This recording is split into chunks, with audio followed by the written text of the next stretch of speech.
শ্রাদ্ধ বাড়িতে যাওয়ার পথে মর্মান্তিক দুর্ঘটনার শিকার হলেন মা ও ছেলে। ঘটনাটি ঘটেছে জলপাইগুড়ি জেলার 31 নম্বর জাতীয় সড়কে পাহাড়পুরের কাছে বালাপাড়া এলাকায়। জানা গিয়েছে, রাস্তা পার হওয়ার সময় দ্রুত গতির একটি বাইক সজোরে ধাক্কা মারে তাদের। গুরুতর জখম অবস্থায় স্থানীয়রা উদ্ধার করে জলপাইগুড়ি মেডিকেল কলেজ হাসপাতালে নিয়ে যান। প্রত্যক্ষদর্শীদের দাবি, বাইকে 3 জন আরোহী ছিল এবং তারা মদ খেতে যাওয়ার তারাই বেপরোয়া গতিতে চালাচ্ছিল।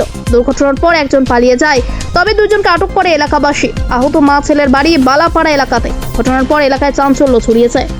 ও বাইক চালাইছিল, আমি বাইক চালাই নাই। ও বাইক চালাচ্ছিল, একটা কাকিমা ছিল, কাকিমা কামড়া পড়ে গেছি। কাকিমাকে দেখতে গেলাম, দৌড়ায় ও পালাই গেল ওখান থেকে। বাইকে সব পালাই। তোরা কোথায় যাচ্ছিলি? আমরা ছিলাম যে চার্জিং রাখতে না, এখানে মত গেছিলাম। বাবু যাবো সঙ্গে সঙ্গে তারা এরকম করলো। আমরা এখন পরে আধা মরা হয়ে গেছি, আর ও পালাই গেল। তোরা মদ খেতে গেছিলি? মত যাবো, ভাবছিলাম খাতে যাবো। তারপরে কিছু না। তোর বন্ধু কোথায় যে পালাইলো? ও পালাবার পরে সিনেমারা ও পালাই গেছে। ও চাবি দিয়ে সব বাইক সব কিছু কিনে। তোরা এত স্পিডে গাড়ি চালাস কেন? আমি না,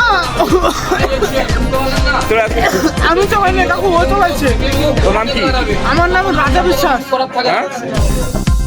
হ্যাঁ, কজন ছিল বাইকে? বাইকে ছিলাম 3 জন। 3 জন। কোন দিক দিয়ে কোন দিকে যাচ্ছিলেন?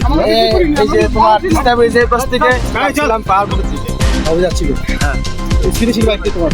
হ্যাঁ, বাইক ছিল 40-50 জন ছিল। আচ্ছা। কেন এত জোরে বাইক চালাচ্ছিস তোমরা?